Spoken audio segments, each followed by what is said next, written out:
Most people live their entire lives seeking validation from the outside world. They chase approval, applause, and acceptance, as if their worth depends on the opinions of others. They bend, they shrink, they mold themselves to fit expectations that were never theirs to begin with. Yet, the moment you choose to turn your focus inward, everything changes. You stop living on borrowed opinions and start building your life on unshakable foundations. You no longer beg for validation. You begin to cultivate true inner power. When you focus on yourself, your mind sharpens, your clarity deepens, your resilience strengthens. This shift is not a small adjustment. It's a fundamental transformation. It's the moment you step out of the crowd and become the architect of your own destiny. You move from being a passive participant in life to its deliberate creator.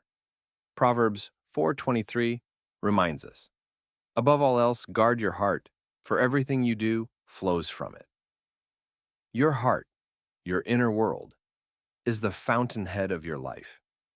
If it is weak, scattered, or polluted by the noise of others, your life will reflect that chaos.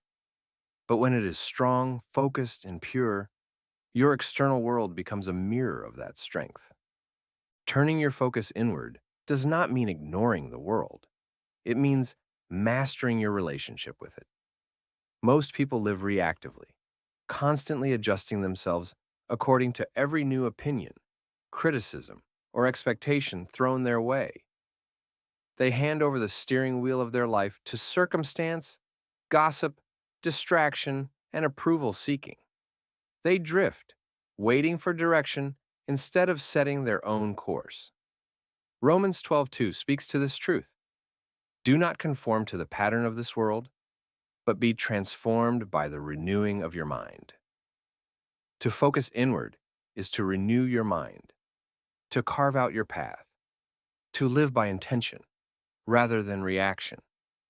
Rare is the individual who has the courage to look within, to face their own flaws, to celebrate their own gifts, and to direct their energy toward growth. That person becomes unstoppable, not because life becomes easier, but because their foundation becomes unshakable. They do not collapse under pressure. They do not seek permission to rise. They rise because they built strength in silence, away from the crowd, away from the noise. The moment you turn inward, you begin to see the truth, not the persona you show to the world, but the real you. You start to notice your habits, your patterns, your reactions under pressure. You hear the way you talk to yourself when no one is listening. And in that raw awareness, you find clarity. Clarity leads to control, and control is the first brick of true power. When you govern your own mind, your own reactions, your own energy, you're no longer vulnerable to the chaos outside. You become anchored. Philippians 4:13 offers encouragement for this journey. I can do all things through Christ who strengthens me. Strength is not handed to you like a gift. It is built through discipline, through consistency, through relentless focus on growth, even when no one else is watching. Strength is not born in comfort. It is forged in fire, in solitude, in the quiet decisions that compound into greatness over time. When you focus inward, you stop absorbing everyone else's anxiety. You stop reacting to every minor spark that flies your way. You move with intention. Your steps are guided not by impulse, but by principle. That is the invisible line between living in survival mode and living with purpose. Florence Nightingale understood this deeply. Born into privilege, she could have lived a life of luxury and silence. But she listened inward, not outward. She heard a calling that society around her couldn't understand. And because she obeyed that inner calling, she walked into battlefields of disease and despair and revolutionized medicine forever. Had she listened to the noise around her, history would have remained unchanged. But because she listened within, she changed the world. You must recognize your destiny cannot be found outside of you. It can only be unlocked from within. The most powerful people you admire did not achieve greatness by seeking validation. They achieved it by focusing inward, identifying what needed to be strengthened, what needed to be broken down, and what needed to be built up. Then, without fanfare, without applause, they went to work. You are called to do the same. Begin now by examining where your attention goes. Are you watching others more than you're building yourself? Are you reacting more than you're creating? Because the world doesn't need another person lost in comparison. The world needs someone clear, focused, powerful. Matthew 6:34 tells us, "Do not worry about tomorrow, for tomorrow will worry about itself. Each day has enough trouble of its own." Focus on today. Focus on building yourself. Focus on sharpening your mind, disciplining your body, anchoring your spirit. Focus inward, and the results will outwardly manifest in time. And know this, the world will not always understand your inward focus. People may call you self-centered. They may misunderstand your silence as arrogance or your separation as weakness. Let them talk. You are not living for their understanding. You are living for your own purpose. What the world calls selfish is often sacred. For how can you pour into others if your own cup is empty? How can you build anything lasting if your foundation is cracked? Helen Keller, deaf and blind from infancy, did not waste her life wishing for external solutions. She focused inward. She learned to build strength from what little she had. She expanded her mind beyond the limits the world tried to place on her. And because she mastered her inner world, she conquered her outer one. The strength you seek is not waiting somewhere outside of you. It is already within you, dormant but alive, waiting to be cultivated. Every day you have a choice to scatter your energy outward, trying to win approval, or to channel it inward to fortify the person you are becoming. Isaiah 30:15 says, "In quietness and trust is your strength." Quietness, not frantic activity. Trust, not desperate grasping. Focus inward. Build your trust in the process. Learn your own mind. Govern your own emotions. Build a life that reflects the depth of your inner world. This journey is not easy. Distractions will scream. Doubt will whisper. Fear will rise. But remember, greatness demands separation before elevation. You must sometimes walk alone, focus alone, build alone. Not forever, but long enough to fortify the parts of you that cannot be shaken. Your mind is a field. You can plant seeds of distraction or seeds of destiny. Your harvest depends entirely on what you nurture daily. Focus inward. Plant wisely. Guard your ground. Water your dreams with disciplined action. And watch as the life you build from within becomes so strong, so radiant, that no storm can uproot it. Focus inward. Strengthen your mind. Shape your future. Because the truth is simple. When you master your inner world, you gain the power to transform the outer one. Strength is not a fleeting feeling.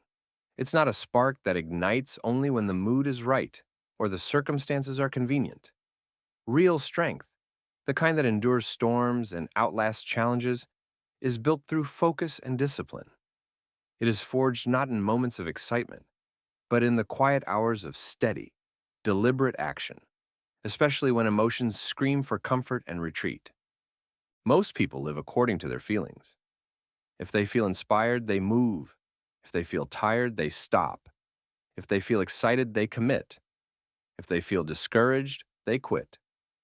Their lives are emotional roller coasters, dependent on moods that rise and fall with the changing winds of circumstance. But those who build true strength operate differently. They understand that feelings are fleeting, but focus and discipline are choices. Choices made daily, intentionally, relentlessly. Proverbs 13:4 draws a sharp contrast. The soul of the sluggard craves and gets nothing, but the soul of the diligent is richly supplied. Craving is not enough. Dreaming is not enough. Hoping is not enough. Only diligence, the persistent application of effort, leads to supply, to abundance, to strength. You cannot wish your way into strength. You must work your way there, brick by brick, action by action. Focus is the weapon you wield against distraction. Discipline is the shield you raise against inconsistency. When your mind is trained to focus, you can tune out the noise that tries to pull you in 1,000 directions. When your body is trained in discipline, you can push through the resistance that tries to hold you back.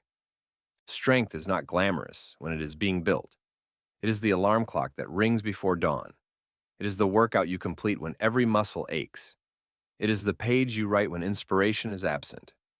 It is the discipline to choose growth over comfort, day after day, without applause, without recognition, without immediate reward. Hebrews 12:11 speaks to this reality. No discipline seems pleasant at the time, but painful. Later on, however, it produces a harvest of righteousness and peace for those who have been trained by it. Discipline is rarely enjoyable in the moment. It demands sacrifice. It requires pushing beyond excuses. It often feels like pain, but hidden within that pain is the seed of harvest, a harvest of character, of resilience, of power. Consider the great figures of history, those who rose above their circumstances and changed the world. Their success was not birthed in moments of fleeting motivation.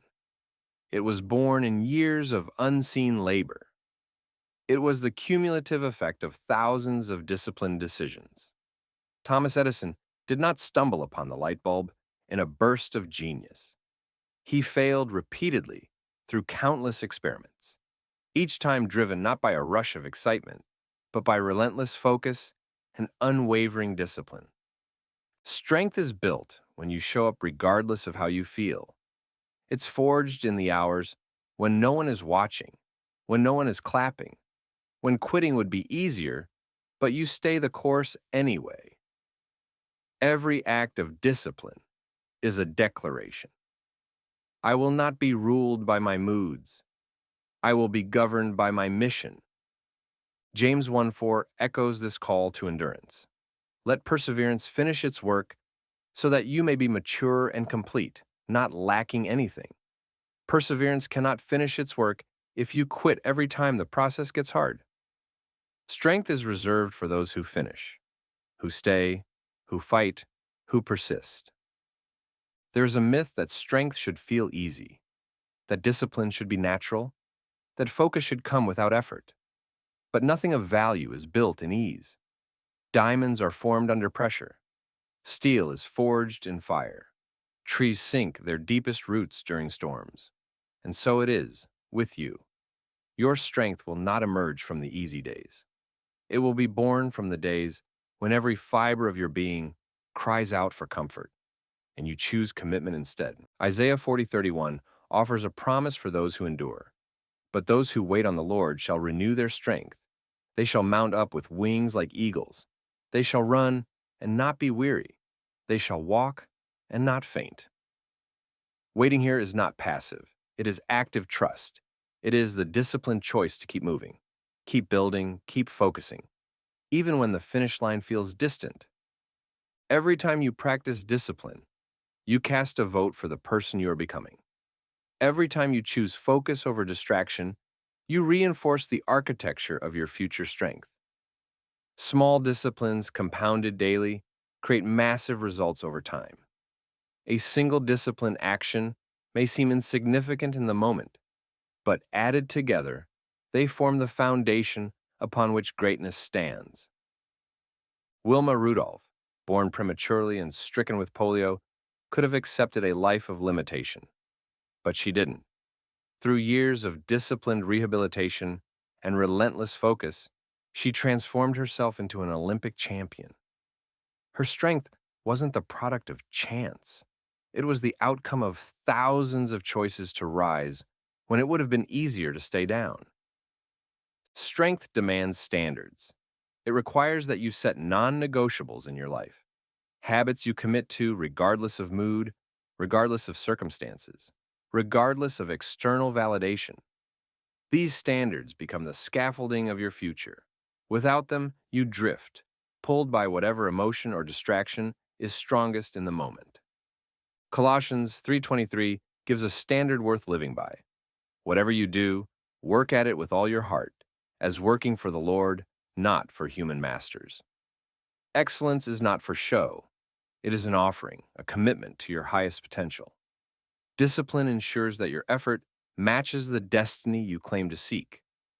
It is tempting to think that motivation will return, that the right mood will magically appear tomorrow, that you will feel ready later. But the truth is simple. Waiting for perfect conditions is surrendering your power. The strongest people don't wait to feel ready. They act. They move.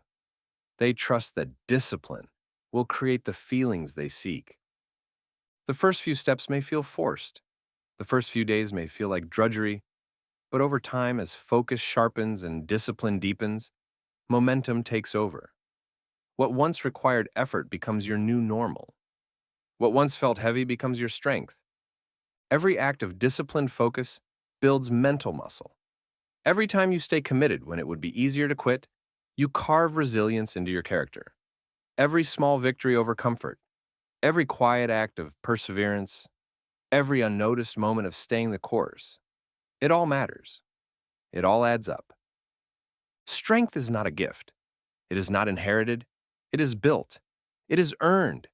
It is the reward of those who are willing to do the hard things long after the excitement fades. Today, you're laying the bricks of your future. Every decision matters. Every choice compounds. Focus is your tool. Discipline is your engine. Together, they build a life that not only withstands the storms, but thrives because of them. Choose to be the person who moves forward when others freeze. Choose to be the one who acts when others hesitate. Choose to be the one who builds when others dream. And that strength, the one built day by day, decision by decision, is the strength that no storm can break.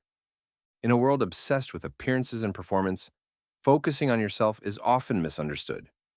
Some will call it selfishness. Some will accuse you of being self-centered. But the truth is, focusing on yourself is not an act of ego. It is a strategy of strength. It is a deliberate choice to build the kind of foundation that makes lasting impact possible. Without a strong inner world, no outer success can be sustained. Without deep roots, no towering structure can stand. When you invest in yourself, your mind, your spirit, your character, you're not abandoning others. You're preparing yourself to serve them at a higher level.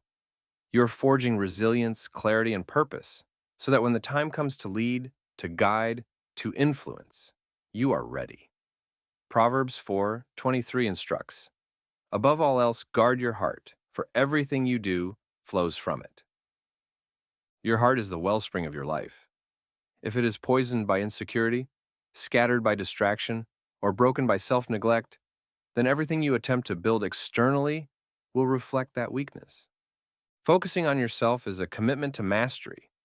It means acknowledging that you are the root of everything you will create, touch, and influence. If the root is strong, the fruit will flourish. But if the root is neglected, no matter how beautiful the tree appears for a season, it will wither in time. The foundation of your life, the part that cannot be seen, is what holds up everything that can be seen. People applaud achievements, appearances, and accolades, but what they don't see is the invisible structure underneath: the self-discipline, the emotional intelligence, the faith, the unshakable standards, the inner battles fought and won in silence. Matthew 7:24 reminds us, "Everyone who hears these words of mine and puts them into practice is like a wise man who built his house on the rock." When the storms came, when the winds blew, the house stood firm because its foundation was solid. Focusing on yourself is the work of laying that rock-solid foundation. It's not about hiding from responsibility, it's about preparing for it with wisdom. The world often demands that you give and give and give, your energy, your time, your attention, until you are drained. It praises exhaustion as a badge of honor. It glorifies burnout as proof of your value. But you cannot pour from an empty cup. You cannot lead others from a broken heart. You cannot change the world while losing yourself. Strength begins with stewardship. Stewardship of your mind, your emotions, your health, your dreams. Strategic focus on yourself is an act of sacred responsibility. You are the vessel through which your purpose flows. Protect the vessel, strengthen the vessel, expand the vessel, not so that you can hoard, but so that you can overflow into the lives you are called to impact. Philippians 4:13 states, I can do all things through Christ who strengthens me. Notice, the strength is internal. It is Christ in you, not the applause around you, that equips you to accomplish your mission. External conditions may fluctuate. Approval may fade. Circumstances may shift. But the strength within remains if it is cultivated intentionally. When you choose to focus on yourself, you're choosing to prioritize what truly matters. Not the fleeting approval of strangers, not the shallow validation of social media likes, but the deep, enduring satisfaction that comes from knowing you are building a life rooted in authenticity, character, and resilience. Florence Nightingale did not revolutionize healthcare because she sought attention. She did it because she listened to the call within. She built herself in private, studying, preparing, praying, focusing. And when the world needed her strength, it was ready, because she had been ready long before anyone noticed. Likewise, George Washington Carver did not emerge as a leader because he sought fame.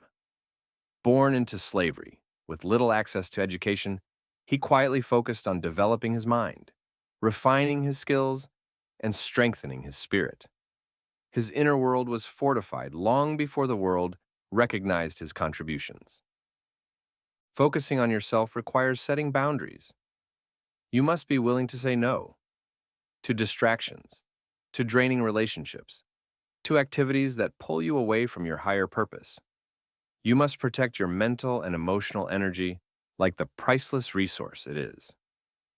Nehemiah 6:3 captures the mindset perfectly. I am doing a great work and I cannot come down. You have a great work to build, your character, your vision, your destiny. Every distraction is an invitation to come down, to lower your standards, to lose focus. You must refuse. It's easy to get pulled into the noise of life, to react to every opinion, to chase every opportunity, to compare yourself with every highlight reel you see. But a person who has focused inward knows better. They understand that not everything that calls for their attention deserves it. They filter their choices through a singular question.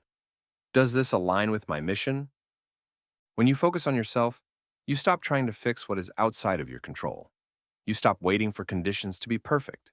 You stop wasting energy on things that do not build your future.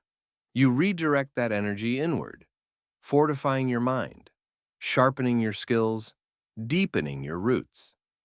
This is not selfishness. It is sacred strategy.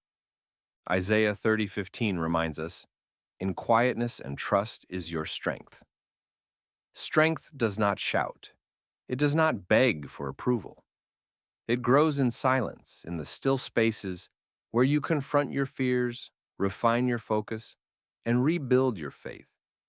The path of internal focus is not always applauded. In fact, it is often misunderstood. Some will see your withdrawal from the noise as arrogance.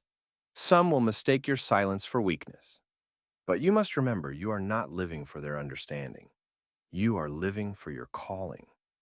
When you build yourself first, your impact becomes undeniable. Your presence carries weight. Your words resonate deeper.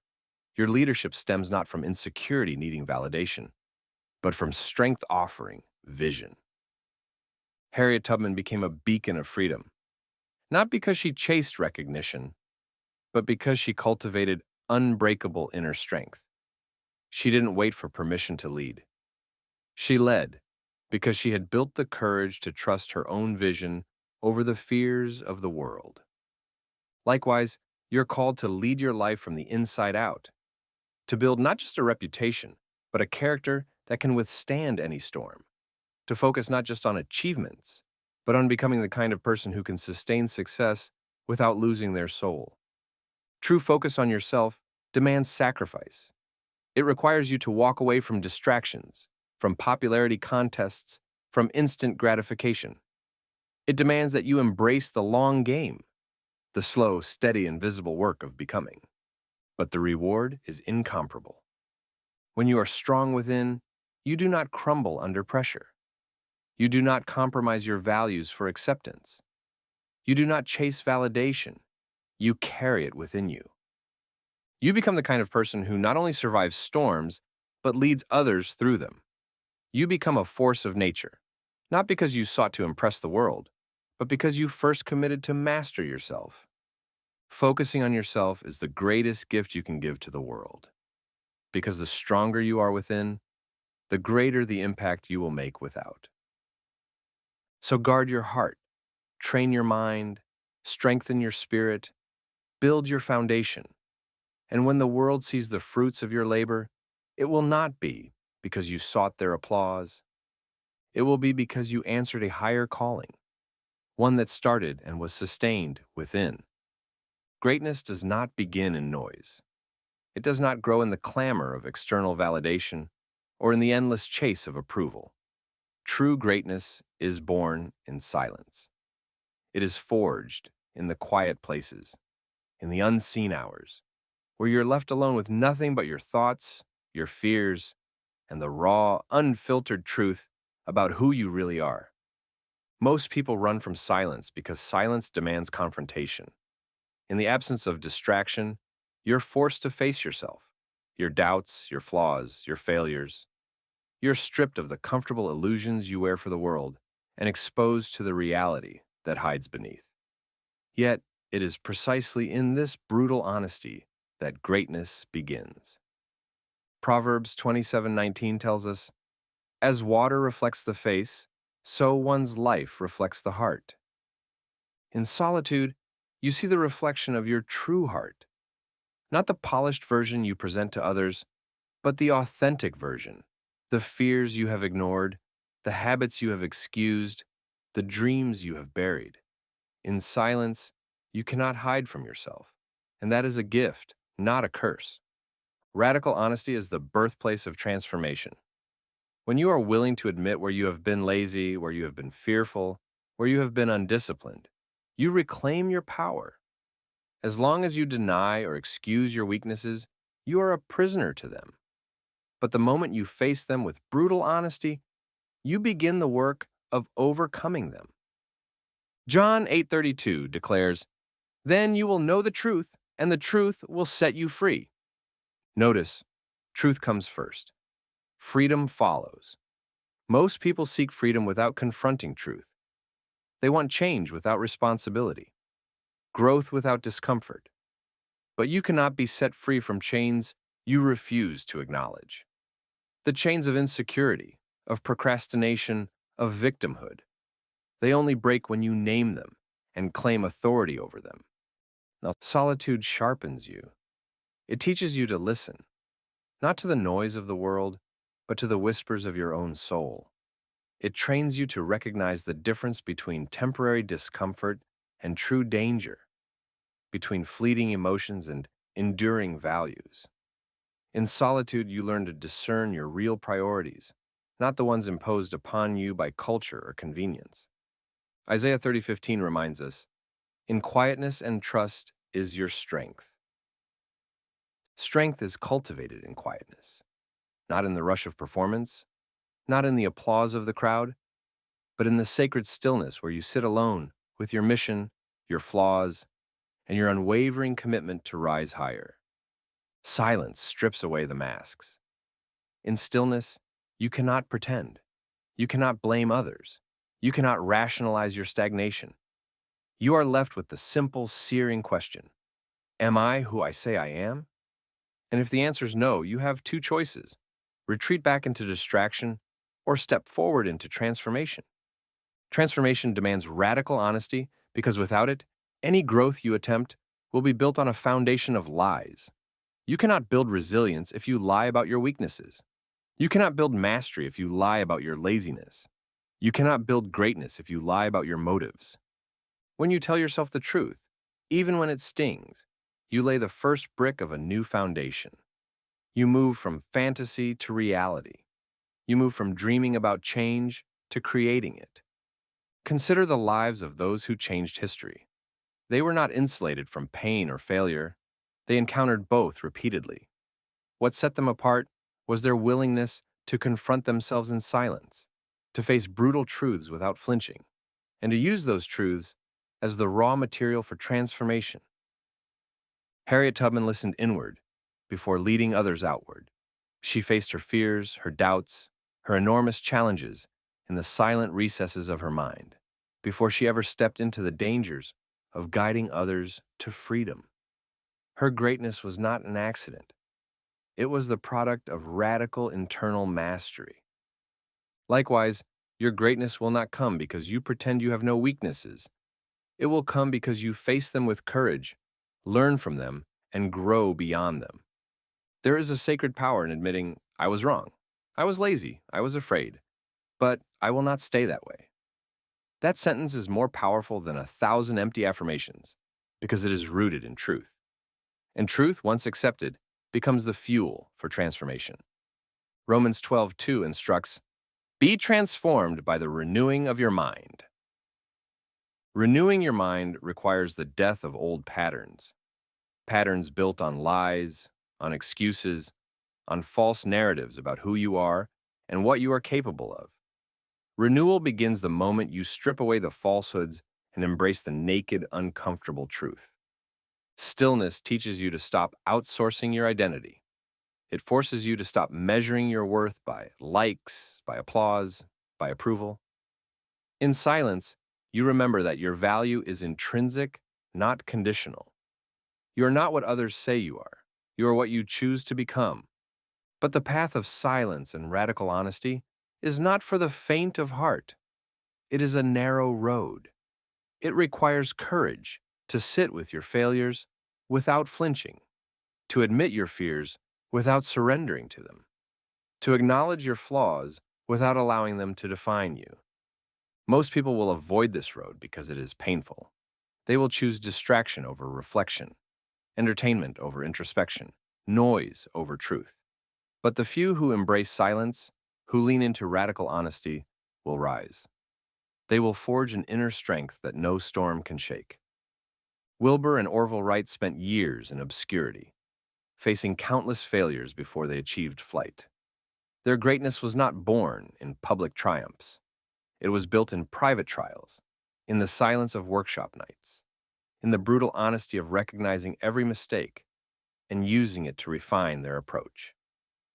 You must do the same. Build in silence. Face yourself with radical honesty. Train in solitude, and trust that the work you do in the unseen hours will manifest in due time. Silence is not empty. It is full of answers, but you will never hear them if you constantly drown them out with noise. Greatness speaks softly. It is found not in shouting your goals to the world, but in quietly building the habits, the mindset, and the character that bring those goals to life. In moments of solitude, when no one is watching, when no one is cheering, when there is no external reward, that is where you either build or break yourself. Choose to build. Your weaknesses are not your enemy. Your denial of them is. When you face them head on, you disarm them. You strip them of their power, and you begin to rebuild, not the facade the world expects, but the foundation that greatness demands. So sit in silence. Listen deeply. Speak truth to yourself, even when it hurts. Forge your inner power in the stillness, because true greatness, the kind that endures, the kind that changes lives, is not created in crowds. It is born in solitude. It is baptized in radical honesty. And it is strengthened in the quiet decision to rise, even when no one else sees you doing it. The world is full of noise. It's full of shifting winds, unpredictable storms, and countless voices pulling you in 1,000 different directions. If you live your life anchored to external circumstances, you will be tossed about like a ship without a rudder, adrift, unstable, lost. But if you anchor yourself to your vision, you become immovable. You stay steady while the world shakes. You hold your course while others lose theirs. Your vision must be stronger than your environment. Your commitment must be deeper than the distractions. Your purpose must be louder than the noise. Most people start strong. They set goals, make plans, dream big dreams. But when opposition arises, when doubts creep in, when criticism echoes louder than encouragement, they waver. They allow the external world to dictate their internal direction. But those who achieve greatness live differently. They understand that external conditions are temporary, but internal conviction must be eternal. James 1:6 reminds us, "The one who doubts is like a wave of the sea, blown and tossed by the wind." Doubt is a wave. It rises, crashes, and seeks to drag you from your path. If you are not anchored to your vision, doubt will sweep you away before you realize what's happening. But if your roots run deep into your mission, you can withstand the storms of uncertainty. Your vision is not fragile. It was given to you for a reason. It is your compass when the fog of life sets in. It is your lighthouse when the night grows dark. But only if you honor it. Only if you protect it from the voices that seek to weaken your resolve. When you stay anchored to your vision, criticism loses its sting. You realize that not everyone will understand your journey, and they're not supposed to. Your vision was given to you, not to them. Their approval is not your fuel. Their applause is not your validation. Your mission is fueled by purpose, not popularity. Nehemiah 6:3 captures this perfectly. "I am carrying on a great project and cannot come down." When others tried to distract Nehemiah from his mission, to lure him into meaningless debates, to pull him from his calling, he simply refused. He didn't justify. He didn't explain. He stayed focused. You must do the same. There will always be reasons to come down, to slow your momentum, to lower your standards, to pause your progress. Doubts will whisper, "Maybe this isn't worth it." Criticism will shout, "Who do you think you are?" Fear will murmur, "What if you fail?" But your answer must be rooted, unwavering. "I have a mission, and I cannot come down." Anchoring yourself to your vision requires ruthless clarity. You must know not only what you want to build, but why you are building it. Without a deep why, you will be easily swayed. When the storms come, and they will, you will be tempted to abandon ship. But when your why is stronger than your fear, you endure. Florence Nightingale faced tremendous opposition. Society expected her to remain silent, to live a life of comfort and social decorum. But she had a vision, a calling to heal, to serve, to transform healthcare. She anchored herself to that vision.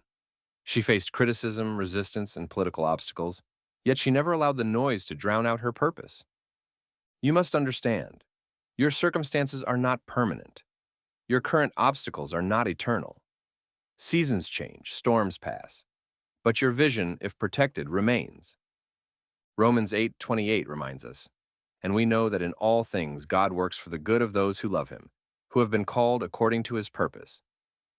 Even the setbacks, even the detours, even the delays, if you stay rooted in your mission, will be woven into the fabric of your success. But only if you refuse to let temporary discomfort destroy permanent destiny. Staying anchored also means setting boundaries around your mind. You must be selective about the voices you allow into your space. Not every opinion deserves your attention. Not every critic deserves a response. Not every distraction deserves your energy. Protect your focus as you would protect a treasure, because it is. Isaiah 26:3 promises, "You will keep in perfect peace those whose minds are steadfast because they trust in you." Peace is the byproduct of steadfast focus.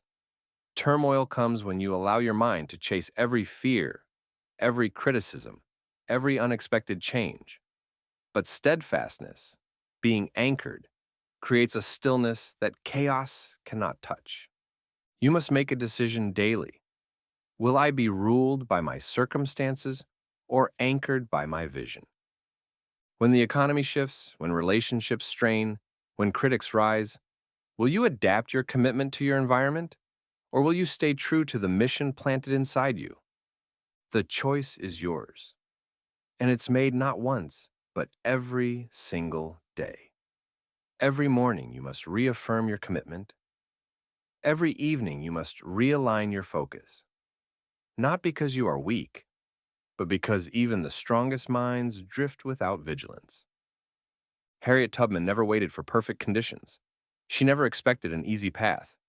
She anchored herself to the vision of freedom and let that vision carry her through unimaginable risks and hardships. Her circumstances were hostile, but her focus was unshakable. She understood that if you wait for everything to be easy, you'll wait forever. But if you anchor yourself to a cause greater than your fear, you'll find strength you didn't know you had. Likewise, you must stop waiting for the world to understand your dream. Stop seeking permission to pursue your calling. Stop allowing external turbulence to define your internal temperature. Anchor yourself. Plant your vision deep within your heart and hold to it with unwavering grip. Remember, even the greatest ships encounter storms. It is not the absence of waves that keeps a ship afloat. It is the anchor. Your anchor is your vision. Your anchor is your why. Your anchor is the internal decision that no matter what happens outside of you, you will not be moved inside. Criticism may come. Doubt may come. Failure may knock at your door. But if you are anchored to your mission, you will endure. And endurance births greatness. Galatians 6:9 encourages us. Let us not become weary in doing good, for at the proper time we will reap a harvest if we do not give up. The proper time will come, not always according to your timeline, but it will come. Your job is not to predict the season. Your job is to stay planted, to stay anchored, to stay faithful. Your vision is your responsibility. Your dream is your stewardship. The world may tempt you to drift, but you are called to stand. So today, set your anchor deeper. Refuse to be moved by circumstances. Refuse to be shaken by criticism. Refuse to be defined by doubt. Stay rooted in your vision, because those who stay anchored rise. Motivation is powerful, but it is fleeting. It comes and goes like the wind, unpredictable and unreliable. One moment you're filled with energy and ambition, ready to conquer the world.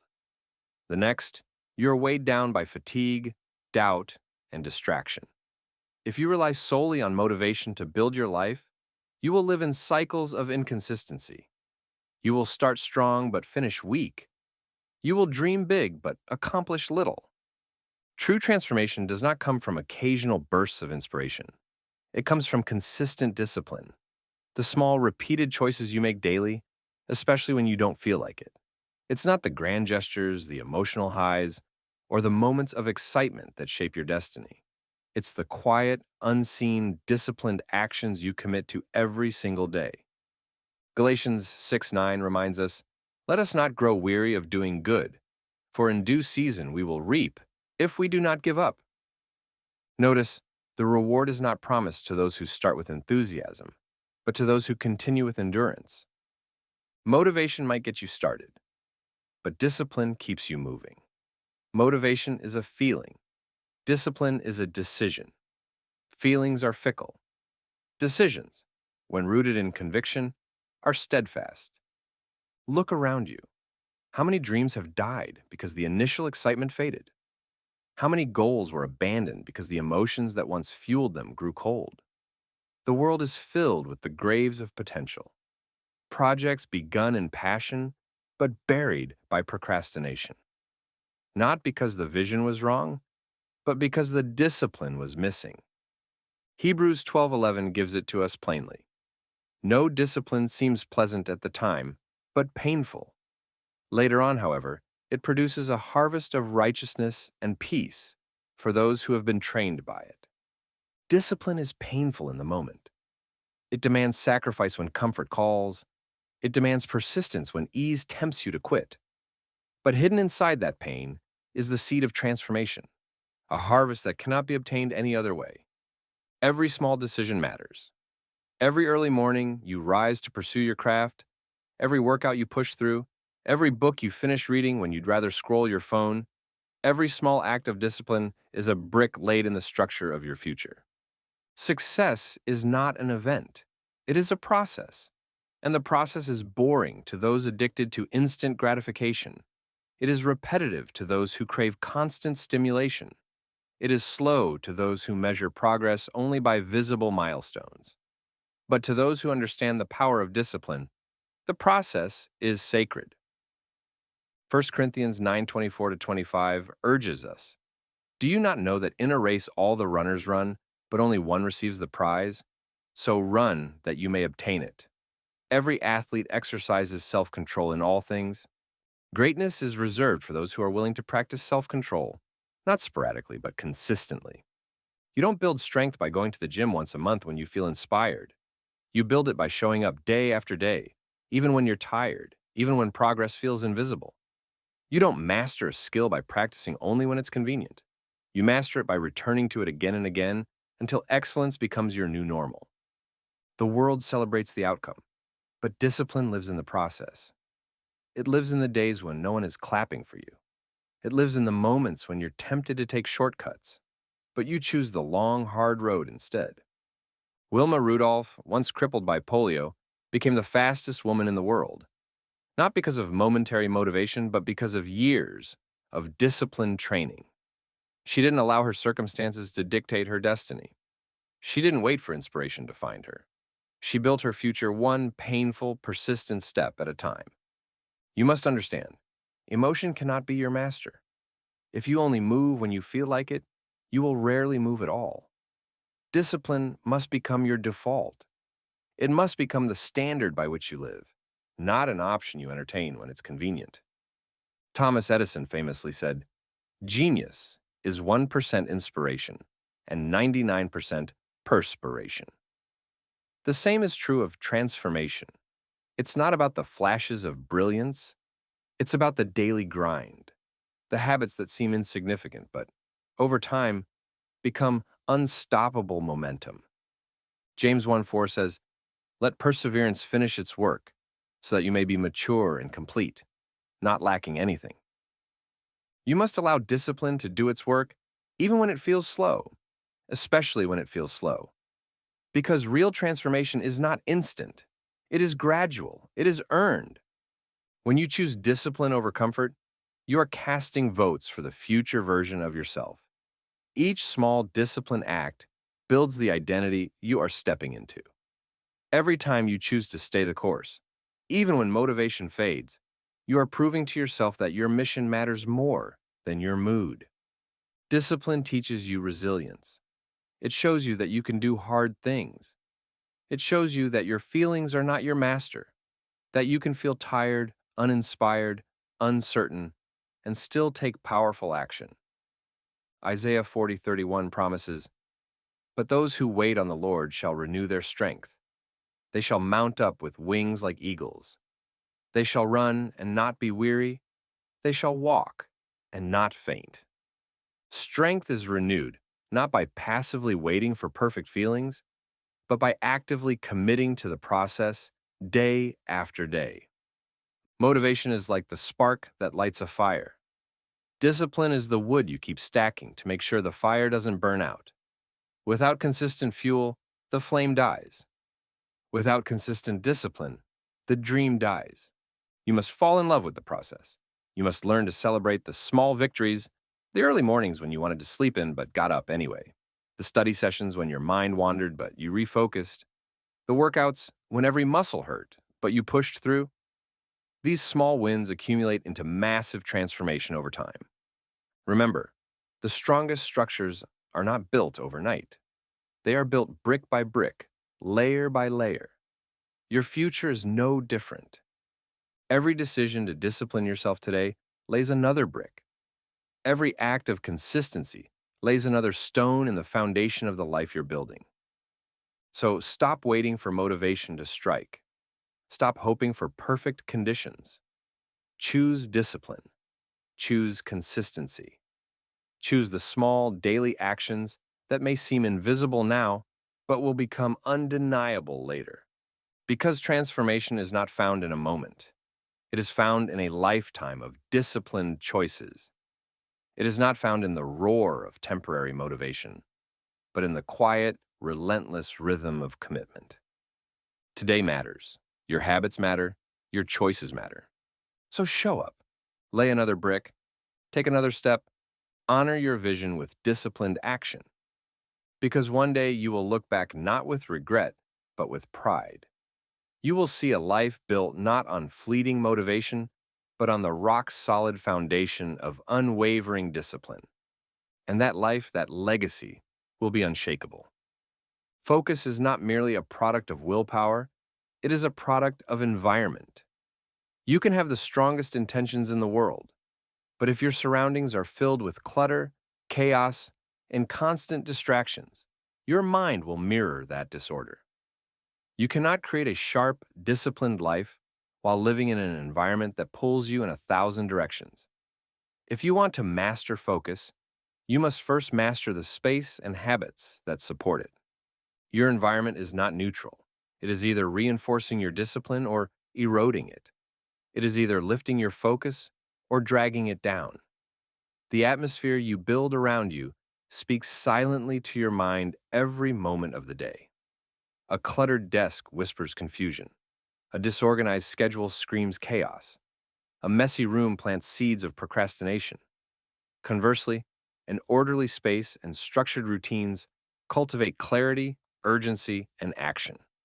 1 Corinthians 14:40 offers simple but profound advice. Let all things be done decently and in order. Order is not a luxury. It is a necessity for anyone serious about building a life of excellence. Chaos breeds distraction. Order breeds focus. Imagine trying to write a masterpiece while surrounded by noise, clutter, and visual chaos. Every misplaced item, every unchecked notification, every flashing screen pulls a sliver of your attention away. Individually, these distractions seem small. Collectively, they destroy momentum, fragment your thinking, and drain your creative energy. Focus thrives in an environment where everything has a place, and every routine has a purpose. It thrives where your physical space reflects your mental intentions. A clean workspace tells your mind, we are here to work. A set routine tells your body, we are here to build, not drift. Creating an environment that supports focus is an act of intentional living. It is the decision to align your outer world with your inner vision. It is the acknowledgement that small details matter, that excellence is not just about what you do, but about the atmosphere you build to do it in. Isaiah 32:18 promises, my people will live in peaceful dwelling places, in secure homes, in undisturbed places of rest. So peaceful places foster powerful minds. Secure, ordered environments allow creativity and discipline to flourish. Start by decluttering your space. Remove everything that does not serve your mission. If it distracts you, drains you, or derails you, it must go. Your environment should be a reflection of your purpose, not a battleground against your impulses. Then, structure your routines with precision.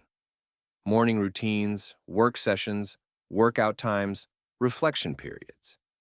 These anchors create rhythm in your day. They remove decision fatigue and free your mind to focus on creation rather than constantly choosing between options. Think about it. Highly successful people do not stumble into their days. They engineer them.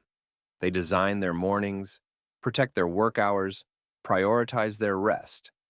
Their environments and routines are not accidental. They are strategic. Consider George Washington Carver.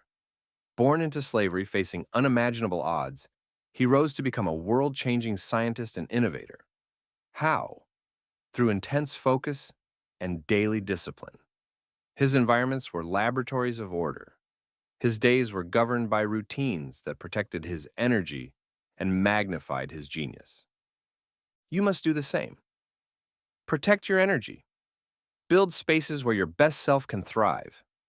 Create rhythms in your day that honor your highest priorities. Psalm 90 verse 12 reminds us, teach us to number our days, that we may gain a heart of wisdom. Numbering your days means treating them as precious, finite, valuable. It means refusing to waste them in chaos or aimlessness. It means building a life where each day adds to your destiny instead of drifting away into regret. If you want to sharpen your mind, sharpen your environment first. Clear your desk, simplify your schedule, declutter your digital world. Make your physical surroundings a temple of focus, not a playground for distraction. Next, build micro habits that reinforce your mission. Habits that are so small, they seem almost invisible, but when stacked consistently, create an unstoppable momentum. Wake up at the same time each day. Begin your mornings with reflection, reading, or journaling instead of screens. Start your work sessions with a ritual that signals it's time to enter a state of deep work, whether it's lighting a candle, playing a focus playlist, or setting a timer. Your habits are your unconscious vote for the life you want to build. Every time you choose discipline over disorder, you're casting a vote for your future self. Every small habit compounds into character. Every repeated choice becomes part of your identity. Ecclesiastes 10:10 teaches, "If the axe is dull and its edge unsharpened, more strength is needed, but skill will bring success." Sharpen your axe. Create an environment and build habits that sharpen your mind, conserve your strength, and accelerate your progress. This path is not glamorous at first. Cleaning your desk will not draw applause. Following a morning routine will not trend on social media. Setting boundaries around your focus will not be celebrated by a world addicted to noise. But these small, invisible disciplines are what separate those who dabble from those who dominate. You don't need perfect conditions to start. You don't need the ideal house, the ideal office, or the ideal tools. Start with what you have. Begin by bringing order to your current surroundings. Master your space, master your habits, and you will find that clarity, creativity, and consistency follow. Noise is everywhere. Chaos is always knocking at your door. Distraction is the default of modern life. But you are not called to live by default. You are called to live by design. So design a life that supports your greatness. Design an environment that sharpens your mind. Design habits that build your destiny. And when the world around you spins in confusion, you will stand steady. When others lose their focus, you will remain locked in. When distractions cry out for your attention, you will keep building brick by brick, day by day. Because focus is not something you stumble into. It is something you create, cultivate, and protect, starting with your environment and your habits. Build wisely, build daily, build deliberately, and watch how your future begins to take shape, one disciplined choice at a time. There's a hidden weight that many people carry, often invisible to the world, but heavy enough to drag down the spirit. The weight of unforgiven mistakes. Regret, guilt, shame, they are chains that shackle your soul to the past, preventing you from stepping fully into your future.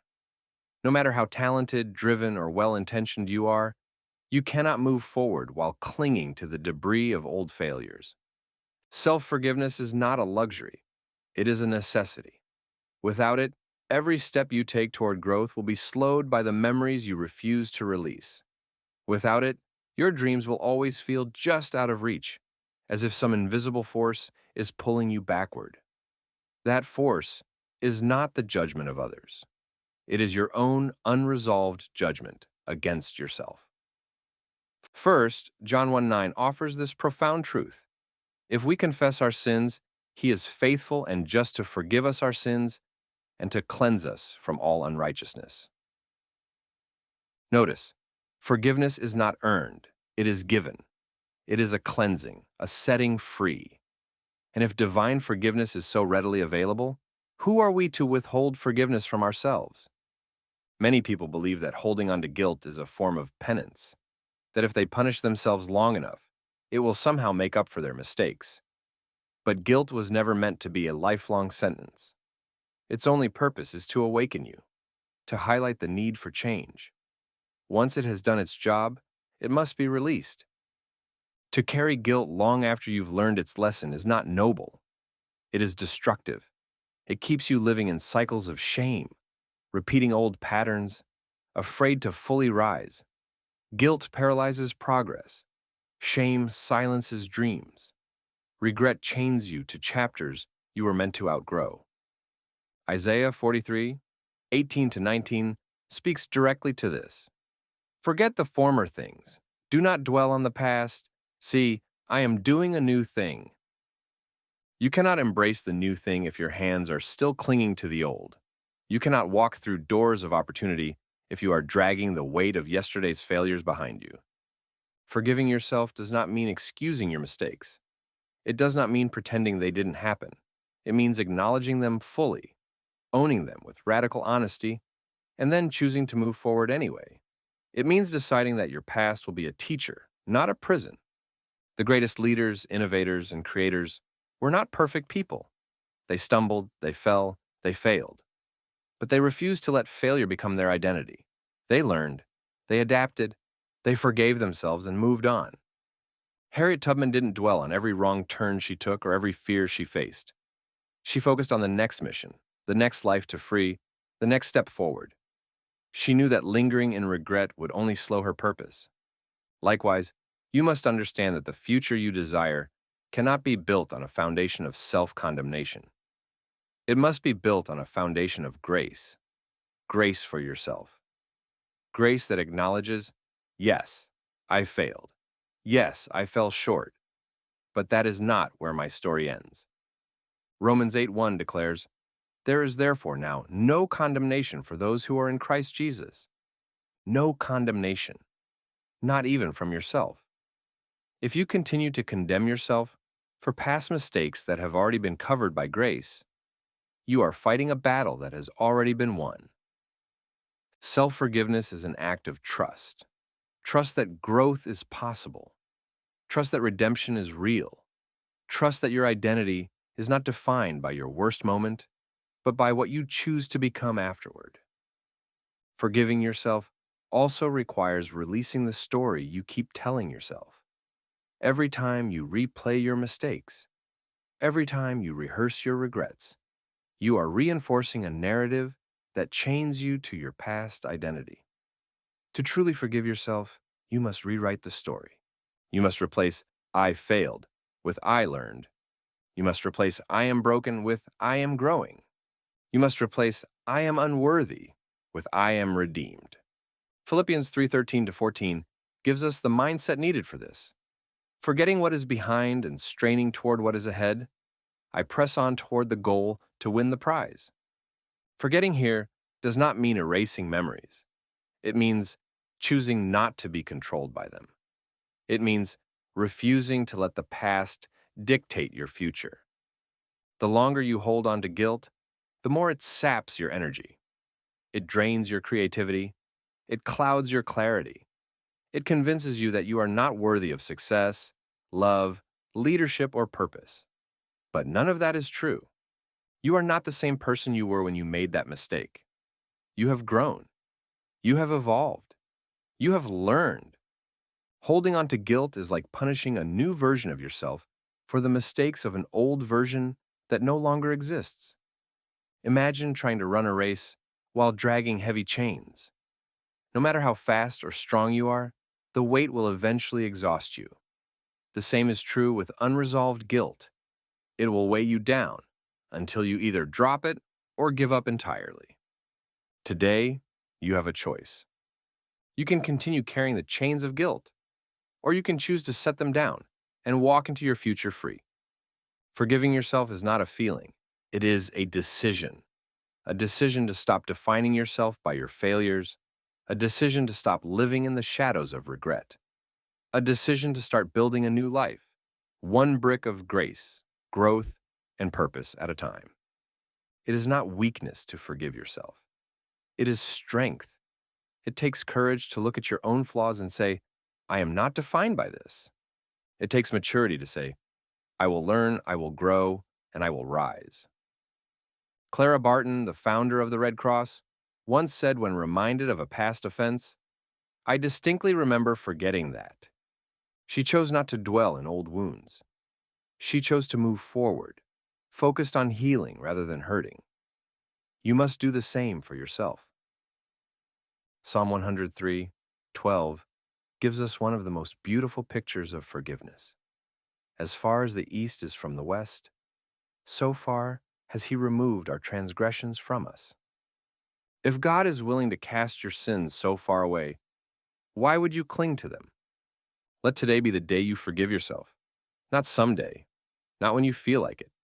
Now, forgiveness is the doorway to freedom. Freedom to dream again. Freedom to love again. Freedom to build again. The past is over. The lessons are learned. The weight is unnecessary. Drop the chains. Step into grace. Move forward. Because the greatest chapters of your life are not written behind you. They are waiting to be lived ahead of you. And you cannot reach them while shackled to regret. Forgive yourself. Release the past. And run your race with lightness, freedom, and unstoppable purpose. True confidence is not handed to you by the world. It does not come from applause, from likes, from trophies, or from approval. It is born quietly, deep within, where no one else can touch it. Those who chase external validation live like mirrors, reflecting whatever opinions are thrown at them. When praised, they glow. When criticized, they crumble. Their identity is fragile because it rests on unstable ground. But those who build confidence internally are different. They are anchored. They move through the world with a quiet power that does not waver when applause fades or when criticism rises. Galatians 1:10 asks, "Am I now trying to win the approval of human beings or of God?" You cannot serve two masters. You cannot live fully if your worth rises and falls with the reactions of others. Building confidence from within starts with this decision. Your value is non-negotiable. It is not a vote others get to cast. It is not a verdict handed down by society. Your worth was written the moment you were created and is reaffirmed by the one who made you. Romans 8:16 reminds us, "The Spirit Himself testifies with our spirit that we are God's children." Your identity is already secured. When you validate yourself internally, you no longer seek permission to exist. You move with authenticity, not performance. You speak your truth without apology, not because you need to be heard, but because it is who you are. Authenticity shines because it is rare. Most people bend themselves into the shapes others demand. Few are brave enough to be themselves, fully and fiercely. Confidence grows through consistent action, not occasional affirmation. Every time you keep a promise to yourself, every time you push through discomfort, every time you honor your values in the face of opposition, you build internal trust. And trust, once built, becomes unbreakable. Waiting for others to believe in you is a dangerous trap. It gives your destiny away to people who may never see your potential. You must believe in yourself first. You must become your own advocate, your own champion. David strengthened himself in the Lord when no one else stood with him. His victories were born from an internal well that opposition could not dry up. Likewise, you must learn to encourage yourself when applause is absent. When you anchor your confidence internally, criticism no longer defines you. You are free to filter feedback wisely, accepting what builds you and discarding what only seeks to wound. External validation can feel good, but it is supplemental, not foundational. Jeremiah 17:7-8 offers a vision of rooted strength. Blessed is the one who trusts in the Lord, whose confidence is in Him. They will be like a tree planted by the water. When your roots go deep into identity and purpose, external storms cannot uproot you. You bear fruit in drought. You thrive in adversity. Internal confidence requires that you stop outsourcing your worth. It demands that you take full ownership of who you are becoming. The truth is, not everyone will understand your path. Not everyone will celebrate your wins. And that's perfectly fine. You are not building your life to impress the crowd. You are building it to fulfill your calling. Frida Kahlo painted with unapologetic truth. Her art was raw, unfiltered, powerful. She didn't wait for the world to accept her. She created from within.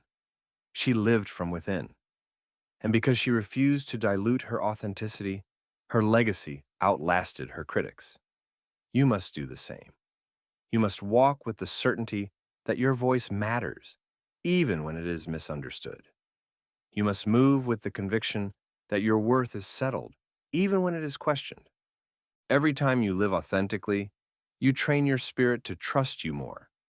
Every time you speak your truth without bending to please others, you reinforce your foundation. Confidence does not require you to be loud. It requires you to be real. You do not need to shout to be powerful. You need to be grounded. The world does not need another imitation. It needs your authenticity. So build your confidence from within. Stand tall when others doubt. Speak boldly when others stay silent. Move steadily when others scatter. Your value is not up for negotiation. It is written, it is sealed, it is eternal. Validate yourself. Trust your own voice. Live from your own convictions. And watch as the need for external approval fades, replaced by an internal power that no one can take from you. Success is not a result of luck or random bursts of inspiration. Lasting success is born from a focused lifestyle, a deliberate daily commitment to excellence, consistency, and purpose. Focus is not a temporary sprint triggered by motivation. It is a disciplined way of living, a mindset that governs your choices every single day. Those who treat focus like a season, intense for a while, then forgotten when emotions fade, never build anything lasting. Real transformation belongs to those who show up with clarity and consistency long after the excitement wears off. Proverbs 4:25-27 gives timeless wisdom. Let your eyes look straight ahead. Fix your gaze directly before you. Give careful thought to the paths for your feet, and be steadfast in all your ways. Focus requires you to lock in your vision, to align your steps daily, to ignore distractions that call you to the left and the right. Without clarity of destination, focus is impossible. Without daily discipline, excellence is unreachable. A focused lifestyle means your work, habits, relationships, and thoughts are all filtered through the lens of your greater purpose. Galatians 6:9 reminds us that, at the proper time, we will reap a harvest if we do not give up, signaling that reward belongs not to those who sprint when it's easy, but to those who endure through seasons of difficulty and doubt. Excellence is not a one-time event. It is a rhythm of daily decisions made when no one is watching, a private standard that later becomes public success. Focus demands structure. Without systems and habits, even the clearest dreams dissolve into frustration. Morning routines, protected work blocks, intentional reflection, all are shields against the chaos that seeks to steal your energy. Isaiah 26:3 promises perfect peace to the steadfast, not to the distracted. Peace is the fruit of disciplined, focused living. Every distraction you entertain is a seed planted in the soil of your destiny. Choose your seeds wisely. Living a focused lifestyle also means choosing your sacrifices. You cannot say yes to everything and expect to master anything. Excellence demands that you say no to good things, so you can say yes to great things. Hebrews 12:1 tells us to throw off everything that hinders, meaning not just sin, but anything unnecessary that slows your race. Focus is ruthless in cutting away what doesn't align with mission. The Wright brothers didn't invent flight because they were busier than others. They succeeded because their lives were engineered around one mission. They structured their days, guarded their energy, and allowed nothing to dilute their pursuit. You must live the same way: organized, committed, unwavering. Focus is also an act of faith. There will be seasons where results are invisible, where progress feels like a whisper, but faith-filled focus keeps building, keeps planting, keeps believing that the harvest is growing even when the field looks barren. Wilbur and Orville Wright faced ridicule, failure, endless trial, and yet they stayed focused, and in the end, they changed the world. A focused life is a narrow road, but it leads to wide impact. Matthew 7:13 to 14 warns us that the broad way is easy and leads to destruction, but the narrow path leads to life.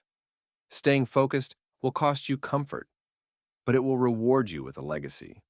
It will require you to ignore trends, to bypass shortcuts, to dig deep when others quit early. The world celebrates busyness, but focus is not about doing more.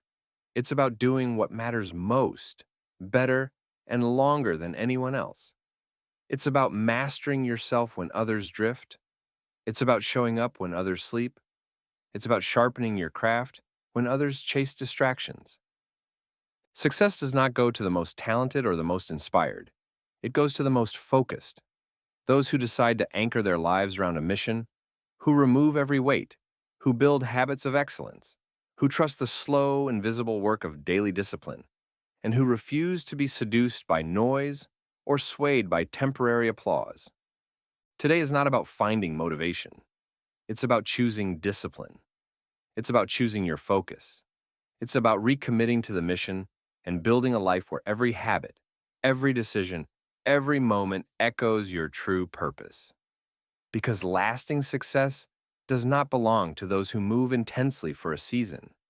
It belongs to those who live intentionally for a lifetime. In a world that often measures success by speed and noise, we are reminded that true greatness is built in silence, focus, and consistency. Life's real transformation doesn't come from grand gestures or fleeting bursts of motivation. It comes from the small, disciplined choices we make every single day, getting up an hour earlier, setting clear goals, protecting our peace, and choosing to stay true to our purpose, even when no one is watching. At any stage of life, especially as we grow older, it's tempting to believe that time has passed us by. But the truth is, every season holds the power for renewal.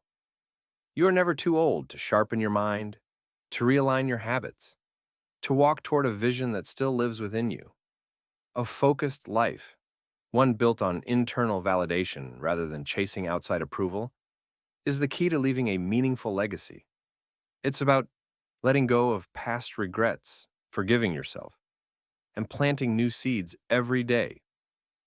As Scripture says in Isaiah 43:19, "See, I am doing a new thing." The measure of your life's impact isn't in how fast you ran, but in how steady you stayed. Whether it's walking an extra mile each morning, dedicating 30 quiet minutes to reflection, or building a new skill one step at a time, success is still within reach. Focus is not a phase. It's a daily decision to honor the time you have, protect your energy, and live with intention. Your best chapters are not behind you. They are waiting to be written, starting today.